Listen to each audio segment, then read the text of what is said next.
Olá, estamos de volta para mais uma pequena aula, um vídeo, nesta série de estudos sobre os livros, alguns temas importantes, personagens importantes do Novo Testamento. Chegamos em nossa aula de número 8 e nesta aula vamos falar um pouquinho sobre Tiago e a epístola de Tiago. Nas aulas passadas, nós estudamos sobre Paulo, mais especificamente sobre a relação entre graça e lei nos escritos de Paulo, que é uma relação difícil para muitas pessoas e há muita incompreensão nos meios cristãos sobre este assunto.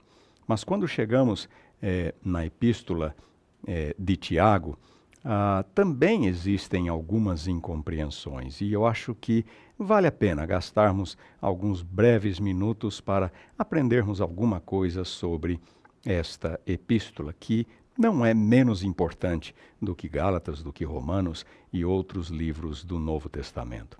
Como eu disse, infelizmente existe incompreensão. Lutero, por exemplo, tinha muita dificuldade com esta epístola, ao ponto de se referir a ela como uma epístola de palha. Ele achava, inclusive, que Hebreus, Tiago, Judas e o próprio livro do Apocalipse deveriam ser removidos do cânon do Novo Testamento. Se dependesse dele, ele os teria tirado. Na sua tradução do Novo Testamento, Lutero deixou esses livros por último, como se fossem um apêndice ao Novo Testamento. Mas ele era particularmente hostil com relação a Tiago. Ele disse aos seus alunos ali no seminário de Wittenberg, na Alemanha: devemos eliminar a epístola de Tiago desta escola. Palavras textuais de Lutero.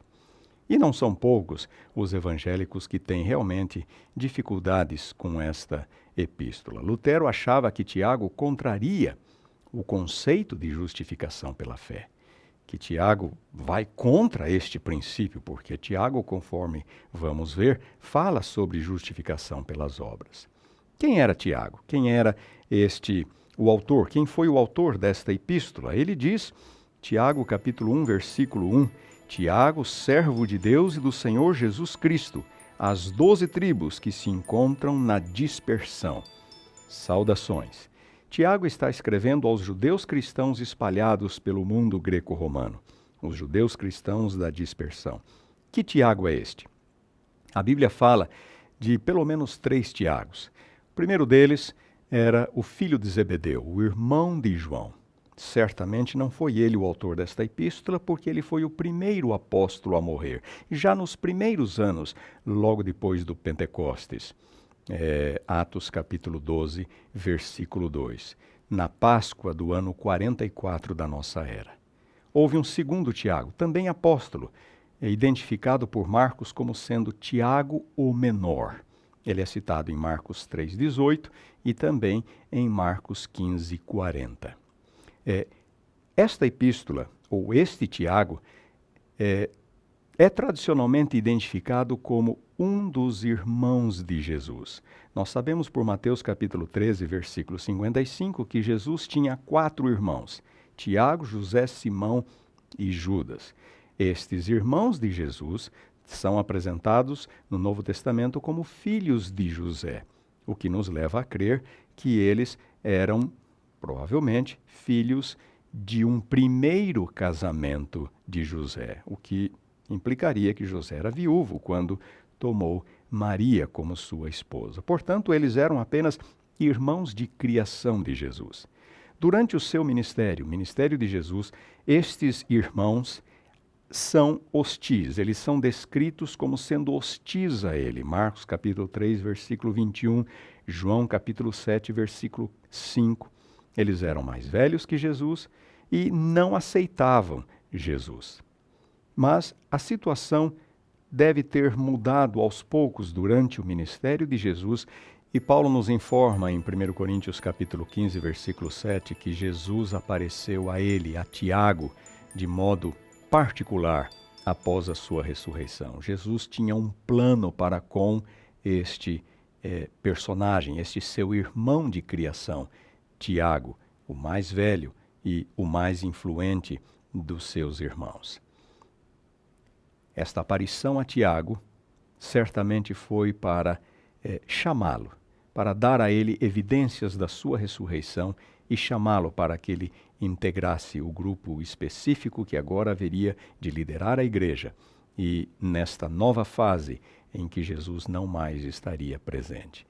E esse Tiago, juntamente com outros irmãos e a mãe de Jesus, estão com os discípulos no cenáculo logo depois da ascensão. Atos capítulo 1, versículo 14.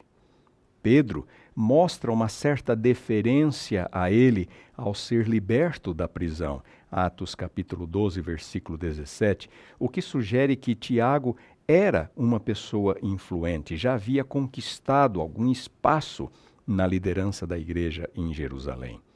Quando Paulo descreve a sua ida para Jerusalém 3 anos após a sua conversão, em Gálatas capítulo 1, versículos 18 a 19, ele diz que ele não estivera com nenhum dos apóstolos, a não ser com Tiago, o que revela mais uma vez que Tiago já desfrutava de um certo status entre os demais apóstolos em Jerusalém.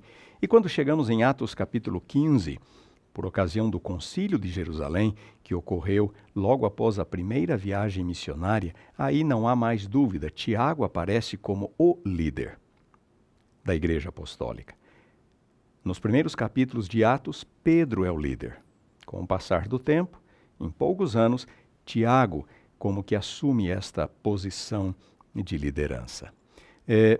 As coisas não eram muito simples. Já estudamos em lições anteriores que havia alguns atritos, algumas dificuldades com relação entre a igreja de Jerusalém, incluindo os apóstolos, e o apóstolo Paulo.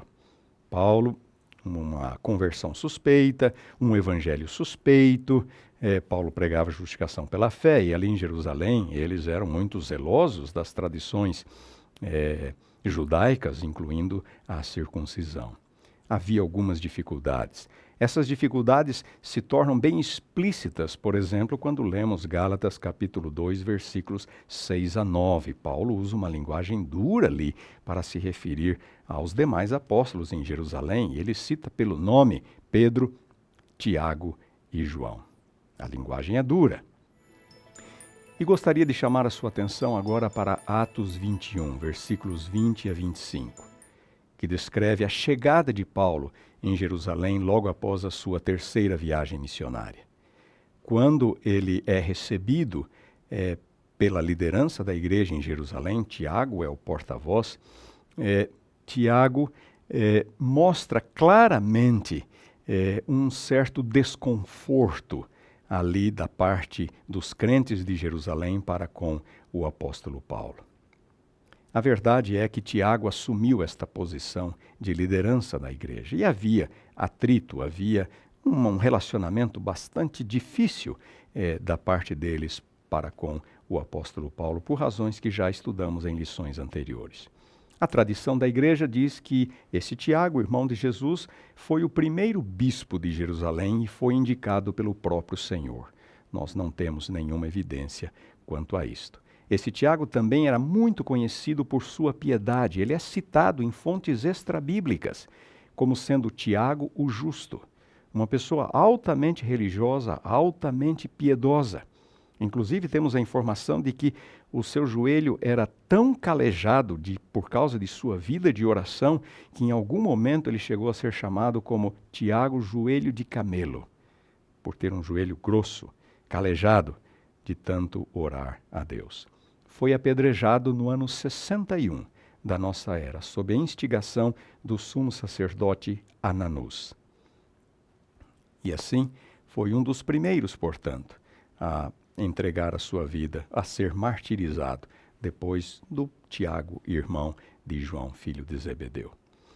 É difícil nós definirmos a data em que ele escreveu essa epístola, mas algumas evidências da própria epístola sugerem uma data mais anterior, não tão próxima da sua morte. Quem sabe ali mais ou menos ao redor do ano 50, meados do primeiro século. Os destinatários, como eu já disse, eram os judeus cristãos da diáspora. Tiago é bastante claro ao dizer em Tiago capítulo 1, versículo 1, Tiago, servo de Deus e do Senhor Jesus Cristo, às 12 tribos que se encontram na dispersão. Aos judeus cristãos espalhados pelo mundo greco-romano. O tema de Tiago. Ele usa um estilo bastante homilético, o que significa que esta epístola é como se fosse um sermão. E ela tem um sabor bem judeu ou judeu-cristão. Não há dúvida de que foi escrita por um judeu e para judeus. A preocupação principal de Tiago nesta epístola é com a religião prática. Ele enfatiza bastante padrões éticos, padrões de comportamento. Isso é parte da religião, não há nenhum problema com isto. Existem muitas afinidades entre a epístola de Tiago e o Sermão do Monte, do próprio Jesus, mas muitas afinidades. Se você olhar em algumas obras, alguns comentários ou alguns livros que discutem Tiago, você vai ver uma lista enorme de paralelos da epístola com o Sermão do Monte, como por exemplo Mateus 5, 10 a 12, dê uma olhada em Tiago 1, 2, Mateus 5, 48, que fala sobre a perfeição, Tiago 1, 4, Mateus 7, 7 a 11, pedi e dar-se-vos-á, dê uma olhada em Tiago capítulo 1, versículo 5, versículo 17, Mateus capítulo 5, 22, não se entregar à ira, dê uma olhada em Tiago capítulo 1, versículo 20, enfim, existem muitos paralelos entre o Sermão do Monte e Tiago. O Sermão do Monte é sobre ética, é sobre comportamento, é o lado prático da religião. E esta é a preocupação de Tiago em sua epístola, é com o lado prático da religião. Mas uma dificuldade, talvez a maior de todas, venha com a declaração de Tiago no capítulo 2, versículo 21. Onde ele diz, não foi por obras que Abraão, nosso pai, foi justificado quando ofereceu sobre o altar o próprio filho Isaque. E no versículo 24, verificais que uma pessoa justificada por obras e não por fé somente. E é por esta razão, principalmente, que Lutero rejeitava esta epístola como uma epístola de palha, porque para ele, Tiago contraria o princípio fundamental do Evangelho de que a salvação é pela fé em Cristo Jesus. Estaria Tiago em contradição com Paulo? Estaria Tiago ensinando que justificação é realmente pelas obras? Não. Quando estudamos cuidadosamente, a resposta aqui, a esta pergunta, tem que ser negativa. Tiago e Paulo podem perfeitamente ser harmonizados e ser considerados como dois aspectos complementares da vida cristã. Eles não estão em oposição um do outro, ou em oposição um ao outro. Eles apenas estão falando em situações polêmicas da igreja em contextos diferentes. Paulo, por exemplo, ao insistir em justificação pela fé, estava falando que não é pela lei, não é pela obediência à lei que nós somos justificados. Tiago, ao falar em justificação pelas obras, ele simplesmente está querendo dizer que a fé é prática. A fé leva a um cristianismo prático. Um mero assentimento intelectual, um mero conhecimento de Deus, cognitivo da existência de Deus, que até os demônios têm. Tiago capítulo 2, versículo 19. Até os demônios sabem quem Deus é e que Deus existe. Um conhecimento assim, superficial, meramente cognitivo, não é suficiente.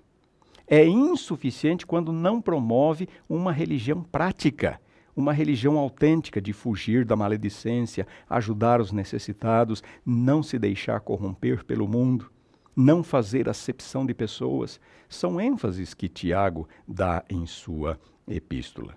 O próprio Jesus falou algo bastante parecido, Mateus capítulo 25, versículos 41 a 46. A vida prática é parte fundamental da fé cristã. E é disso que Paulo está falando. Quando Paulo insiste em justificação pela fé, ele não é contra uma vida prática, a uma vida pautada pelos princípios da lei de Deus ou das boas obras, da caridade, padrões éticos elevados? De forma nenhuma. A questão é que a fé não permanece sozinha. Nós somos salvos única e exclusivamente pela fé, mas esta fé, quando autêntica, ela se materializa numa vida de caridade, de misericórdia, que comprovam a sua validade diante de Deus. Então, nesse ponto, Tiago e Paulo não estão em contradição, estão falando a mesma linguagem. Só que Paulo põe ênfase na justificação, Tiago põe ênfase lá, numa vida prática. Por que ele diz que somos justificados pelas obras? Porque as obras são a evidência da justificação. Note que ele cita o exemplo de Abraão ter oferecido Isaque. Isso foi mais tarde. E então o próprio Deus no episódio diz, agora eu vejo que você realmente é fiel a mim e não me negou seu próprio filho. Então, entendamos, justificação, a graça é a fonte, o sangue é o meio, a fé é como nós recebemos a justificação e as obras são a evidência da justificação. E assim, Tiago diz no capítulo 1, versículo 27, a religião pura e sem mácula para com o nosso Deus e Pai é esta: visitar os órfãos, as viúvas nas suas tribulações e a si mesmo guardar-se incontaminado do mundo. Estas são algumas das evidências da verdadeira fé em Deus. Uma vida prática, uma vida piedosa, de acordo com a vontade de Deus. Que Deus possa abençoá-lo para que você possa entender este ponto. E como um professor da escola sabatina, como um líder de igreja, ter você mesmo uma vida prática que engrandeça o Evangelho, que traga honra e glória ao nome de Deus, para que as pessoas ao seu redor possam ser positivamente influenciadas pela sua vida e pelo seu ensino. Que Deus o abençoe.